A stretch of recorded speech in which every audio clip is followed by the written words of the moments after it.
What's up, everybody? It's FYGP, and today I want to cover Shapiro. Of course, he's going to be touting pro-war sentiments on his, you know, Daily Wire platform. He's the editor-in-chief of that newspaper or, website, I should say.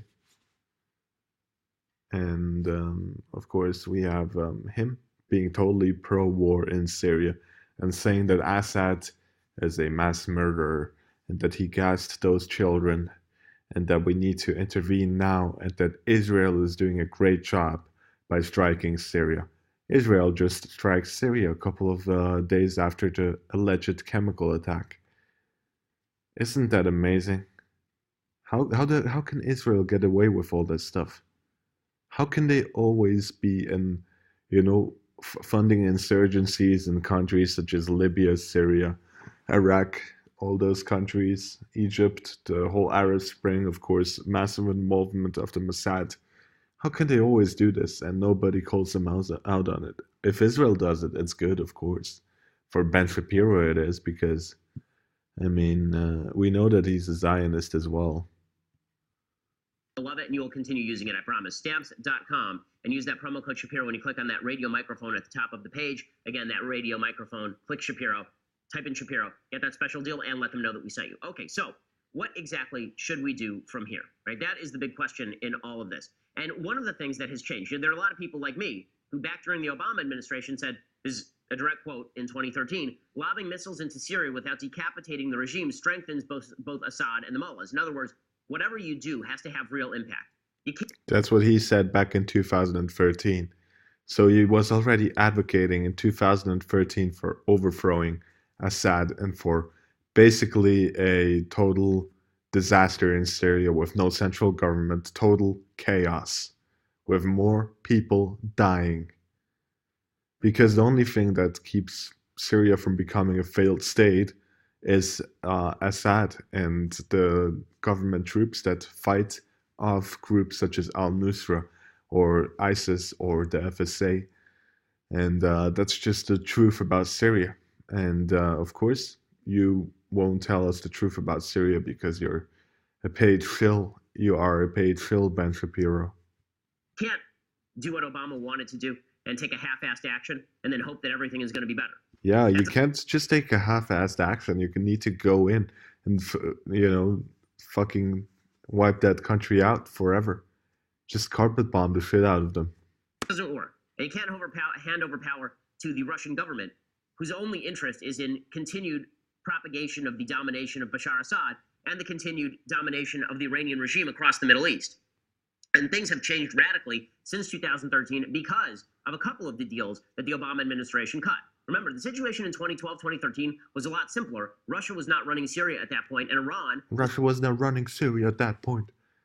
Still under American sanctions. How about you never even started that thing in the first place? How about that? How about you didn't fund the insurgency against Assad and create all of those terrorist groups? How about that? Well, because of Barack Obama, Iran now has a lot of money to play with, and they have expanded their terrorism outreach all across the Middle East. Suddenly, there's a swath of territory. The terrorism outreach of Iran. How long has it been since the last Iranian terrorist attack? Like 35 years, I don't know, 30 years, something like that. Ridiculous. All the way from Iran to Lebanon, that is dominated by Iran. And that includes Syria. This is why Israel was the one that actually struck out yesterday at the targets in Syria. They've been striking out at targets in Syria, as I say, over 100 times they struck. Yeah, Israel has been striking into targets in Syria over 100 fucking times. How can they do it? How is that not violating international law? As far as I know, there's no formal declaration of war between Syria and Israel, is there? So, explain yourselves. How can Israel get away with that? Targets in Syria since 2012 because Syria is being used. Since 2012, Syria has been launching at targets in Syria, and they just recently struck a airbase kind of close to Damascus. So really, what are they doing?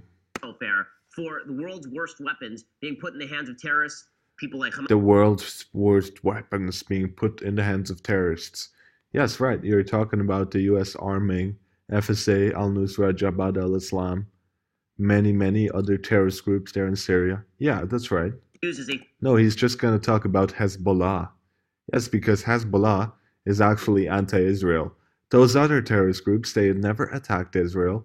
They're getting funding from the Mossad and getting training, and they're being, hospitalized on the Golan Heights by Israel. Everything's being done by Israel. You can all look it up.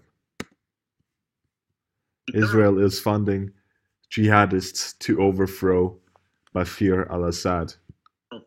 For the world's worst weapons being put in the hands of terrorists, people like Hamas, people like Hezbollah. Hamas and Hezbollah, right? Is a general, retired general in the Israeli army. He's the executive director of Tel Aviv University's Institute for National Security Studies, and he has a really interesting tweet thread about what happened last night when Israel apparently struck T4, which is a Syrian airbase. They struck T4, a Syrian airbase. Again. He said the reported strike last night in T4. Syria is part of the two colliding vectors, Iranian determination to entrench itself in Syria and Israeli resolve to prevent it. This was the first reported airstrike since February 10th incidents. The colliding vectors were recognized months ago in the Israeli national security strategy, and Syrian and Iranian responses cannot be ruled out. The strike's timing drove Syria to first attribute it to the U.S. as a response to Assad's use of chemical weapons against civilians in Douma. Yeah, they did it exactly after that false flag. Oh, that's interesting. However, the U.S. has denied responsibility, while the target hit is connected to Iran and not to chemical weapons. It is not from T4 Air Force Base that the CW dropping aircraft came, while reports of Iranian casualties are a strong testament. That being said, a strike may well serve two purposes, promoting two objectives in a single step: preventing Iranian entrenchment in Syria with advanced weaponry, and sending a moral message that using CW to commit mass murder is not acceptable. To that end, using CW, chemical weapons, to commit mass murder is not acceptable. Oh my God. We do it all the time. Did you know that the United States dropped depleted uranium on Serbia during the 1990s? Oh, that's totally fine. Oh yeah, just that just led to a fucking increase in cancer rates in those countries. I mean, when we do it, when we use those despicable weapons, then it's okay. Yeah, but if allegedly, and by the way, there's no proof that Assad even that there was even a chemical attack, and no proof that Assad was behind it. So, but if Assad does it, allegedly, we need to go in there, and Israel is totally right for striking the Iranian base in Syria because the Iranians are evil, and the axis of evil. I mean, Iran, Iraq, North Korea was it back then, right? George W. Bush said that. Ah, amazing. Even if it does not take responsibility for the strike last night, it is important that Israel make its voice heard, denouncing the use of chemical weapons and their use in Syria awaits a U.S. and Western response, and one cannot rule out the possibility of a U.S. strike on regime targets. So here's what's happening. This has now become a grand strategic game. This is no longer a situation in which everything is contained.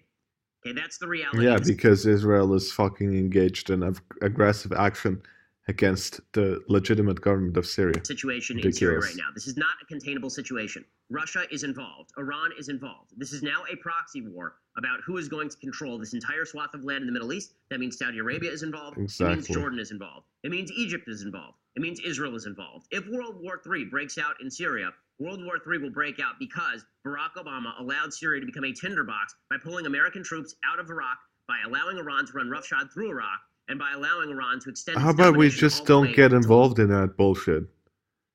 I mean, the United States don't get involved in that bullshit. How about that? I mean, that's ridiculous. If you wouldn't have like the whole insurgency going on in the first place, then you wouldn't have this situation today. To Lebanon. So what exactly should we do?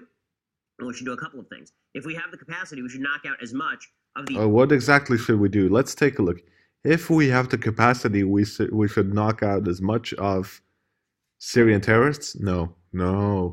We should knock out as much of. Let's take a look. By pulling American troops out of Iraq, by allowing Iran to run roughshod through Iraq, and by allowing Iran to extend its domination all the way to Lebanon. So what exactly should we do? Well, we should do a couple of things. If we have the capacity, we should knock out as much of the Syrian Air Force as we possibly can. The Syrian Air Force needs to be knocked out. Oh, you forgot that the Russians actually have the S-400 anti-aircraft missiles that can shoot down any planes in a radius of 500 kilometers, something like that. So, I mean, good luck with striking down the Syrian Air Force. I mean, ridiculous. You know that the United States has not got the capacity to put up a no-flight zone over Syria, not at fucking all. And do you want to go to war with Assad, who is backed by Russia? Do you want like World War Three? I mean, it's ridiculous.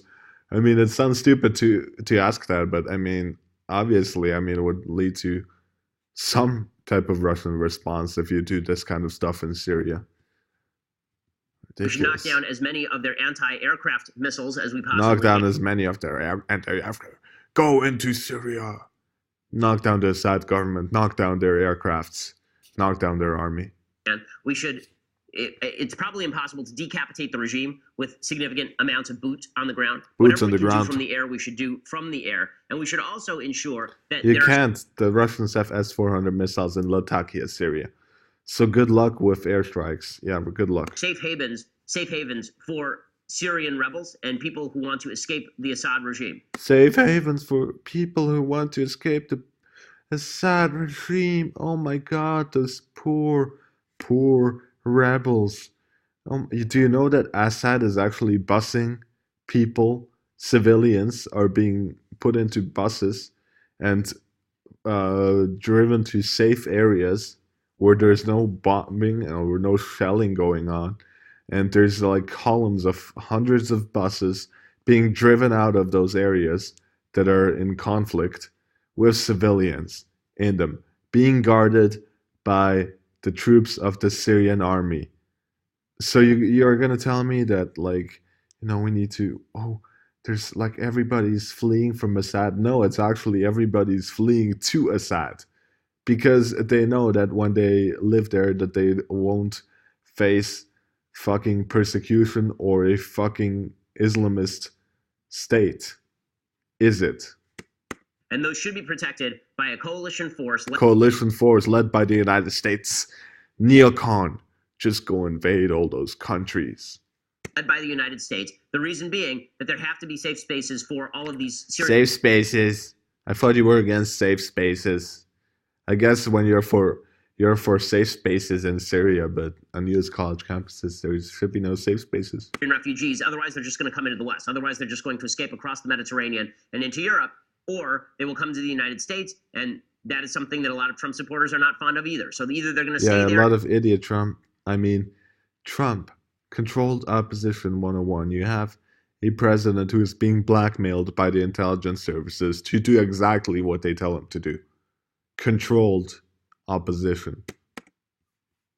In safe places that we help set up, or they will be killed, or they will escape. But should we go in and make this a full-scale land war? Probably not. Probably not. Because again, what's America's interest here? America has two real interests: chucking Russian ambitions. Russian ambitions. Three interests, okay? Humanitarian. Humanitarian. What the fuck are you talking about? The U.S. doesn't give a shit about humanitarian or the lives of civilians. I mean, they imposed sanctions on Iraq that killed 500,000 children. And Madeleine Albright was smiling about it and said that the price was worth it. They fucking killed Gaddafi, and Hillary Clinton said, "We came, we saw, he died." So humanitarianism, not so much, really. That exists all across the globe. Checking Russian interests in Syria. Russia wants to ensure that Bashar Assad and the Iranian regime retain power and gain power in that region, which makes it more likely that war breaks out, and stopping the growth of the Iranian regime. Israel and Saudi Arabia, by the way, are happy to take the lead here. Right? Israel and Saudi Arabia, a great combination. Obviously is already taking the lead here. Israel isn't going to wait. Israel isn't going to wait. They're going to launch missiles into Syria. So the fact that the United States can mobilize a commitment behind Israeli-led action in Syria would be a good thing. If we have allies... Commitments behind Israeli-led action, yeah.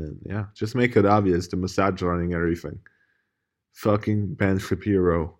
Neocon, Zionist, shill. Go fuck yourselves. You have no credibility.